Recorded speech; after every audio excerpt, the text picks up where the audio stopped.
So speaking of Pollyanna, you can't have everything. So what are the accomplishments or the checkoffs on your to-do list that you want to have done if you were to get a first term in office? So, trying to be a straight shooter, and that's what you have to be in business. You have certain types of restrictions on certain types of money that come in. They're called categoricals. So when money comes in from the state, it can only be used for certain things like capital improvements or personnel, and you cannot mix those pots of money. So I say, in a perfect world, I can list out everything that we need to accomplish. And it's going to be difficult because you've got an over $500 million annual budget, and 89% of that, the overwhelming lion's share, is just payroll. That's just to pay the 3,500 employees, make sure that they get their benefits. We have payroll tax matching, just like any private employer does. The humans are expensive.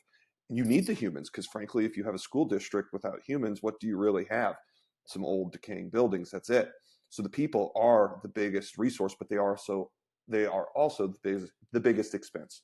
So what do we do with that 11% left over? Well, luckily, we now have the half-cent sales tax money coming in, and there's more of it that's coming in than we anticipated and forecast, which is great. We need to make sure that we continue catching up on the deferred maintenance from 30 years of basically just putting Band-Aids on old buildings.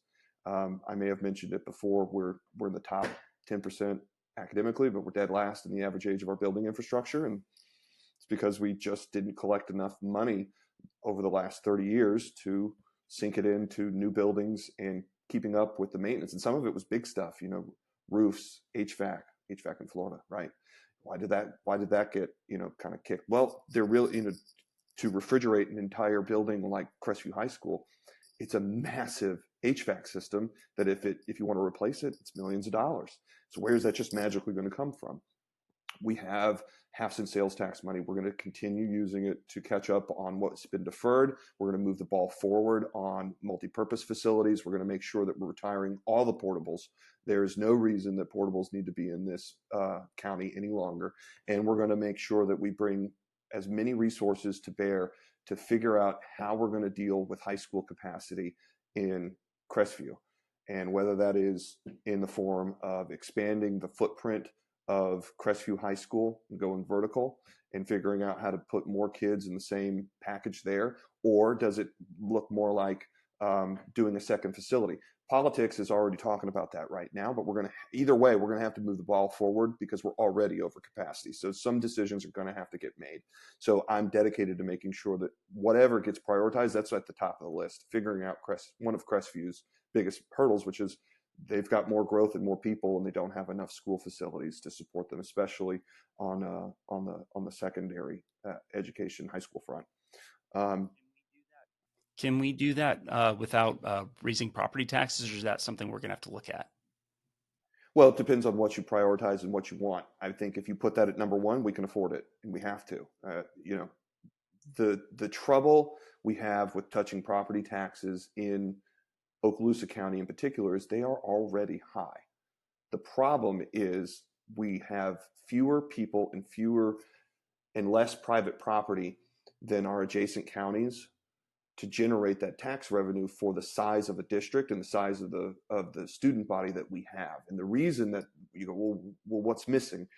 Half the county from a taxing standpoint, which is the federal government owns the majority of the land in Okaloosa County, and that cannot be taxed for school purposes. Yet the mission brings in thousands and thousands of people through DoD personnel and their contractors who live in our community, and they attend our schools. So it is a double-edged sword. I mean, those people are fantastic. They have stable home lives. They're engaged in their students, in their children's student academic performance, and so we get better academic outcomes. But we're shortchanged, kind of like having to fight a boxing match with one arm tied behind your back, because from a financial standpoint, we're trying to do everything with half the money. So to make up the difference, we would have to raise taxes a significant amount, and they're already burdensome on the working class people who make up the electorate of this county. So we're going to have to figure out how to do it another way. And a lot of it's just going to be eating the elephant one bite at a time, which is slower, but it is mindful of the fact that you just can't say, oh, let's build everything, let's do it all at once. And oh, by the way, your school portion of the tax bill just doubled. It's not feasible. It's not protecting folks. And we can do it.